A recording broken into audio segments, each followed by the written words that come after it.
చెల్లి తల్లి కాంగ్రెస్లు కాంగ్రెస్ అంటారు ఇలాంటివన్నీ కదా మీరు. వచ్చి వీళ్ళంతా తల్లి కాంగ్రెస్ లో ప్రతిపక్షాలంతా. కలవాల్సిందే అని. ఉమ్, పిల్ల కాంగ్రెస్, అవును, ఇంత ముందు వైసీపీని మనం పిల్ల కూడా చాలా కాంగ్రెస్ సార్లు అని. చూసాం. కాంగ్రెస్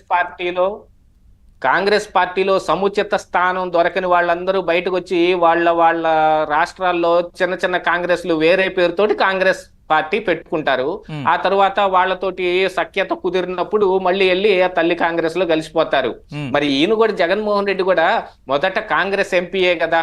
ఉమ్, ఆయన ఆ, రాజశేఖర్ రెడ్డి గారు చనిపోయిన తర్వాత సీఎం సీట్ నాకే కావాలి నాకే కావాలని చిన్నపిల్లాడిలాగా గోల్ చేస్తా ఇవ్వకపోయేటప్పటికి వాళ్ళ మీదనే తిరగబడి నోటుకొచ్చిన మాటలన్నీ మాట్లాడేశాడు. ఆ కాంగ్రెస్ పార్టీ అధినేత అప్పుడు సోనియా గాంధీని బార్ గర్ల్ అనే దాకా వెళ్ళిపోయాడు. ఉమ్. వాళ్ళ సాక్షి మీడియాలో గాని సాక్షి పేపర్ లో గాని అదే పేరుతోటి రాశారు. మరి అవును.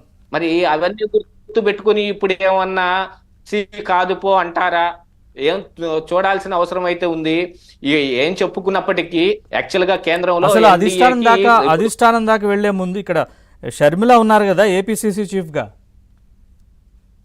యాక్చువల్ గా షర్మిల మీద కూడా కొన్ని అనుమానాలు ఉన్నట్టుగా కొంత సమాచారం వస్తుంది. ఎంతవరకు నిజం అనేది కన్ఫర్మ్ చేసి చెప్పలేం కానీ ఉమ్, గత 2000 మొన్న జరిగిన ఎన్నికల్లో ఆవిడ వైఎస్ షర్మిల కాంగ్రెస్ పార్టీ అనే ఒక నినాదాన్ని వదిలేసి రాజశేఖర్ రెడ్డి రాజన్న పాలన, రాజశేఖర్ రెడ్డి బిడ్డని నేను, ఉమ్, జగన్మోహన్ రెడ్డే కాదు నేను కూడా ఆయన వారసురాలని అని అది ప్రొజెక్ట్ చేసుకునే దాని మీద ఆవిడ ఎక్కువగా కాన్సన్ట్రేట్ చేసినట్టుగాను, దాన్ని కేంద్రంలో ఉన్న అధిష్టానంలో ఉన్న పెద్దలు కొంచెం దాన్ని ఆ దాని మీద విమర్శలు చేసినట్టుగాను కొన్ని వార్తలు వచ్చాయి. మరి ఎంతవరకు ఉందో మరి అలాంటిది ఏదైనా ఒక వాళ్ళ మధ్య కొంత నడుస్తుంది అనుకోండి, ఇప్పుడు ఇతను వెళ్ళి దూరటం కానీ వాళ్ళలో ఇరుక్కుపోవటం కానీ కొంచెం పైగా ఈజీగా ఉంటుంది షర్మిలను కదా. సాగనంపితే ఏపీ కాంగ్రెస్ నుంచి పార్టీని వైసీపీని విలీనం చేస్తానంటూ ఏదో కండిషన్ పెట్టినట్లుగా కూడా ఆయన కండిషన్ రామకృష్ణారెడ్డి గారు పెట్టినట్టుగా చెప్తున్నారు. వార్తలు వస్తున్నాయి. ఉమ్, ఎందుకంటే ఇక్కడ కూడా ఒక 11 మంది ఎమ్మెల్యేలు ఉన్నారు. వాళ్ళు ఎప్పుడు జంప్ అవుతారు ఎప్పుడు జంప్ అవరు మరి ఆ సంగతి తీసి పక్కన పెట్టేస్తే, ఇక్కడ ఒక 11 మంది ఎమ్మెల్యేలు ఉన్నారు. మరి శాసనసభలో 4 ఎంపీలు ఉన్నారు. రాజ్యసభలో 11 మంది ఎంపీలు ఉన్నారు. మరి ఆ నెంబర్ కొంచెం హ్యూజ్ గానే కనిపిస్తుంది రాజ్యసభలో. ఉమ్, రాజ్యసభలో ఇప్పుడు ఎన్డీఏకి కొంచెం బలం తక్కువగానే ఉంది. ఆ విషయం మనం గుర్తించాల్సిందే. అవును. దాని ద్వారా ఏదైనా ఒకటి ఇదిగో నేను కాంగ్రెస్ పార్టీలో చేరిపోతాను అనే ఒక బూచిని చూపించి మళ్ళీ మోడీ దగ్గరికి వెళ్ళే అవకాశాన్ని కానీ, లేదు ఒకసారి రా మాట్లాడదాం అని అనిపించుకునే అవకాశం కోసం కానీ చూస్తూ ఉండొచ్చు. ఎందుకంటే ఆయన జగన్మోహన్ రెడ్డి, ఆయన బుర్రలో 200 ఆలోచనలు ఉంటాయి.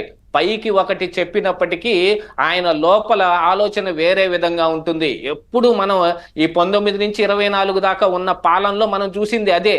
ఏ అంశాన్ని ఎత్తుకున్నప్పటికీ కూడా 3 రాజధానుల అంశం కావచ్చు, రంగులు కావచ్చు, తెలుగు మీడియం ఇంగ్లీష్ మీడియం కావచ్చు, ఏ అంశం మద్యం కావచ్చు, ఇసుక కావచ్చు, ఎన్ని అంశాలు ఎత్తుకున్నప్పటికీ కూడా ఆయన బయటకు మాట్లాడే మాట ఒక రకంగా ఉంటుంది, లోపల ఉద్దేశాలు వేరే రకంగా ఉంటాయి. దాని ప్రకారమే పని జరుగుతుంది. కరోనాని కమ్మరోనా అని చేసిన ఘనుడు జగన్మోహన్ రెడ్డి. ఆ విషయం మనం గుర్తుపెట్టుకోవాలి. ఉమ్, ఏదో ఒక ప్లాన్ ఉండే ఉంటుంది.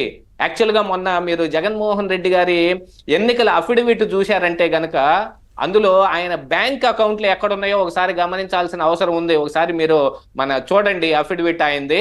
ఉమ్, బ్యాంకులన్నీ బెంగళూరులోనే ఉన్నాయి. ఉమ్, ఆయన ఆంధ్రప్రదేశ్ రాష్ట్రానికి సీఎం, ఇక్కడ ఉన్నోళ్ళందరికీ మంచి చేసి గొప్ప చేశానని ప్రగల్భాలు పోతూ ఉంటాడు. 151 సీట్లు నాకు వచ్చాయని విర్రవీగుతూ ఉంటాడు. మన ఆంధ్రప్రదేశ్ రాష్ట్ర సీఎం బ్యాంక్ అకౌంట్లు వచ్చి పక్క రాష్ట్రమైన కర్ణాటకలో ఉన్న బెంగళూరులో ఉంటాయి. ఏంటో తెలియదు. అంటే చూడండి వాళ్ళకి ఎలాంటి సంబంధాలు విస్తృతంగా ఎక్కడెక్కడ దాకా ఉన్నాయి అనేది. దానికోసం అని ఏ ప్రయత్నమైనా చేసే అవకాశం ఉంది. కాంగ్రెస్ పార్టీలో విలీనం చెయ్యడు అని చెప్పటానికి ఏమాత్రం ఆస్కారం లేదు. కానీ కాంగ్రెస్ పార్టీ ఇప్పుడు చేర్చుకుంటుందా